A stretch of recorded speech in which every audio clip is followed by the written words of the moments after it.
I always like to start these presentations with a funny. Please, at any time you want to unmute yourself to ask a question, but you can also use the chat box at the top of the screen. You can find a chat box and send a message through to me, or indeed to any of the other participants.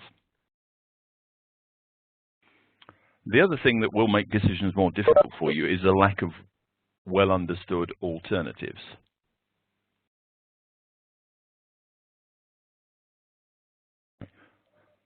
What we mean by the last bullet point here, execution duration exceeds predictable time frame, is that where we have something very large, such as a nuclear power station being built, the time in which the thing actually gets done will throw up a lot of other decisions which you can't actually make up front. But you can prepare for those decisions to some extent. Now, what I'd like to do is to ask you to use the chat box at this point to fire in some examples of what are your hardest decisions at work.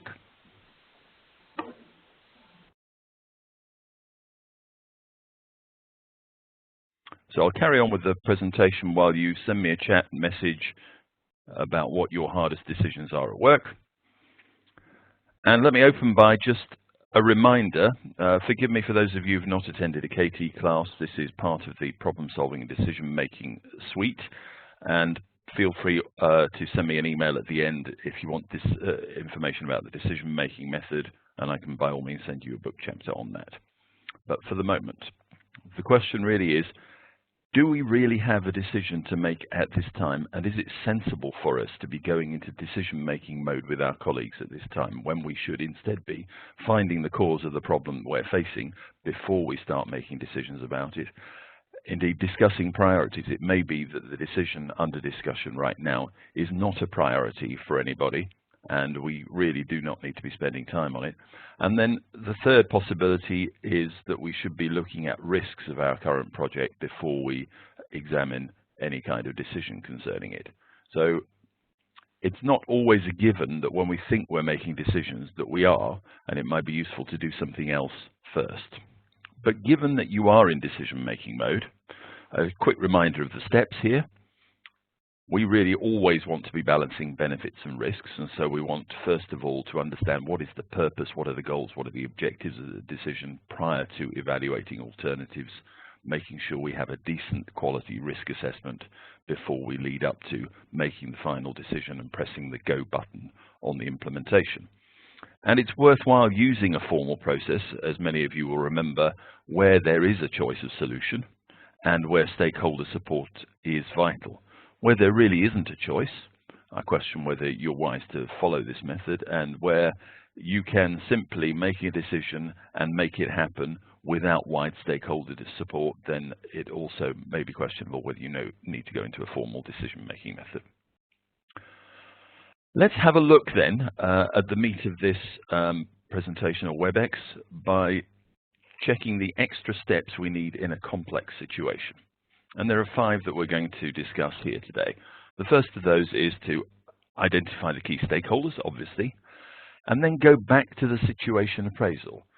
What did the overview look like that led us to this decision? Third step, make sure we circulate decision objectives widely.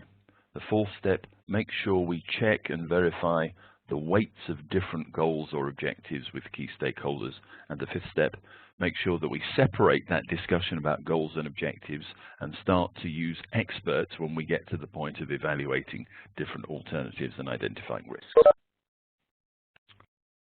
Let's begin with identifying key stakeholders. And there are lots of stakeholder mapping tools out there, and you can Google those, and Katie uses some of them. But we're essentially trying to find the few people who understand the particular business issue that we're dealing with. Second, I think it's important that people who are identified as key stakeholders actually care about the outcome. Somebody who really doesn't care one way or the other, whether you take part A, B, or C, is perhaps not going to be a useful key stakeholder for you. And the third facet is people who can do something to make implementation successful. So a quick mantra for you in identifying stakeholders or looking for them, if you don't already know who they are, is who knows about it, who cares about it, who can do anything about it. Who knows, who cares, who can? Now let's assume you have a list of key stakeholders. Then what do you do with them? How should they be involved in a complex decision?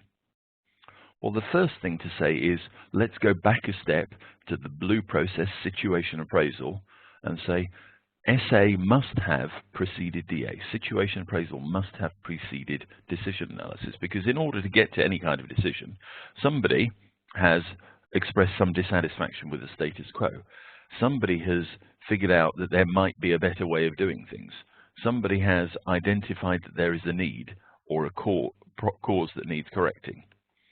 So there has been an overview taken of some sort, and it would be useful to look at that analysis, that audit, that overview, that preparation work that's been done and say, well, what were the issues that led us to the point where we're making a decision about this topic? So examine those issues one by one and check the current impact, future impact, and time frame. How much do each of those current issues affect us now and in the future? And then based on that data, which issues are going to be important in the decision we're making? So have a look back at your situation appraisal, and if you haven't done one, it's useful then to backfill. When we get to framing a decision, one of the key points of conflict that often isn't discussed but is there in the background, hurting you and delaying implementation, is the decision statement. People simply don't spend enough time in agreeing what is the scope of the decision that we're talking about. Are we really talking about changing an entire process, or choosing just one machine, or changing part of a process? What is it that is the scope of the decision under discussion? And unless we agree that with the key stakeholders, we are going to get resistance all the way. So 3 steps here. Look at all the interdependent decisions and choose your cascade. In other words, in what order should those interdependent decisions be discussed? Do we have to indeed have agreed the first one before we can go on to the second and third one, and then agree those decision statements with the key stakeholders before proceeding to further detailed analysis? Now, I'm going to take you to a simple example here, which, forgive me, it's personal rather than business, because we have only a short time and it's easy to tell the story. So when you think about taking a complex decision, and for most of us personally, a pretty complex decision is choosing a new home. There are some key stakeholders about, in many cases, unless you're living alone and pleasing yourself entirely. And in this example, choose a new home, we could separate into separate decisions where the stakeholders might be different for different parts of decisions. So I could be choosing a house and take into account the area the house is situated in, and the aspects of the house, the number of bedrooms, the garden, the kitchen, and all those things, all as one decision. Or I could separate it, and I would separate it if it were really important to me to get the target area right before then going on to selecting the specific house or apartment. So in this case, selecting the target area is important to the extended family. Where we live, how far we live from other people, is an important factor. So we might just make that a separate decision all by itself, and then the actual home later on. One thing to do before you leave the decision statement is make sure that it responds to the key issues in your situation appraisal. If not, then we perhaps have some trouble. So really what we're talking about here is, if you had a choice between a beautiful house in a bad area and an ugly house in a beautiful area, you might say, well, look, I need a beautiful area, and I need to make sure we get the area right before we proceed, rather than attempting to balance the area with the quality of the house, which is what we will often do. And it's okay either way. When we talk about making sure that the decision analysis maps to the situation appraisal, what we're talking about is the key issues. If you look to the left, a number of issues in discussion can come out when we're choosing a house. You know, I'm not happy letting the children to school. It's inconvenient having the third restroom or toilet upstairs. So that may be a set of issues that you have with your partner or significant other, and then those should map, if they're at all important to you, to the list of objectives for the new home. And there are some examples of objectives that you might have if the situation appraisal on the left were true. And note that one issue could map to multiple objectives. Equally, multiple issues could map to a single objective in your decision.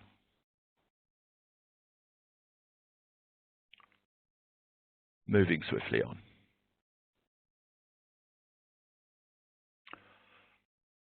Looking at the stakeholders, we talked about who knows, who cares, who can, but actually there are also three other dimensions that you can think about: winners, losers, and implementers. For every decision, there will be people who are going to benefit from this decision, either on a large scale or on a small scale. Their process may become easier, their process may become simpler, their job may become more challenging and interesting. Equally, there may be some losers who will suffer after the decision. Maybe in some extreme cases, we've changed the process to the point where a job no longer exists, so that those people will definitely lose by it. And then the implementers who actually have to make the implementation work. So it's good to make sure you have a mix of these characters in your stakeholder group. So I'm now talking about the wider group of stakeholders. Having agreed the decision statement with your key stakeholders, which should be very few, then a large group of stakeholders should be consulted as widely as possible with a simple question: what factors do we take into account when deciding this particular thing? And then expand your list of objectives using your concerns for your situation appraisal as you think is appropriate. Now, this is a key thing here. Once you've consulted on a list of objectives, if you were to ask what is a must and what is a want, what's the relative importance of different wants in your long list of objectives for a decision, and you were to ask that to all the stakeholders, you would have a never-ending argument. So it's much better and much simpler if you now narrow your group to key stakeholders again and say, for listing objectives, lots of stakeholders, but for agreeing musts and weights, a narrow group of key stakeholders, who then discuss the business case for each objective. How much value does this goal actually bring to the business, and therefore what is its weight in the scheme of our decision? Having got your list of goals or objectives, you know what's a must, you know what's a want, you know what the relative weight is of different wants, then we throw the stakeholders out of the room by and large. Now that may sound a little bit brutal, but often the stakeholders are not experts in the particular technology, process or methodology that we're trying to decide about. And so stakeholders should definitely describe the business need, but then we need to find a group of experts who can either find or develop the solutions that actually do the analysis and say, look, based on your goals, we have 5 alternatives shown here. This is the way that we evaluate those 5 alternatives based on your goals. And then that can be presented back to the key stakeholders. Generally speaking, it's much simpler to avoid mixing the groups. If you have a large goal for evaluation of large group for evaluation of alternatives, it's going to get very messy indeed. I see from Dave. Most difficult decision in work is balancing priority. Well, actually, that's absolutely true. And we have had a webcast about prioritization earlier in the series. So if you go to the KT website, look for KT webcast series, pick up the priority webcast and have a look at that from earlier. When you get to the point where you've actually got a recommendation together, a few tips here for recommending. The first and most important is do not present your entire spreadsheet, because then we get into an argument about numbers. What we should do, however, is present the edited highlights, and these are the 5 edited highlights that decision makers are usually most interested in. First of all, what were the objectives? This is the scope of the decision, this is the goals, and make sure we have reconfirmed our agreement about that. Second, make sure that we emphasize the most important objectives at the start, the musts and the high-weighted wants. Just show a list of the alternatives you considered, and then show your top-performing choice and why it is superior to the others, given the goals that were agreed with these key stakeholders. And last and absolutely not least, make sure you are clear and upfront about risks associated with your recommendation and how those risks get mitigated.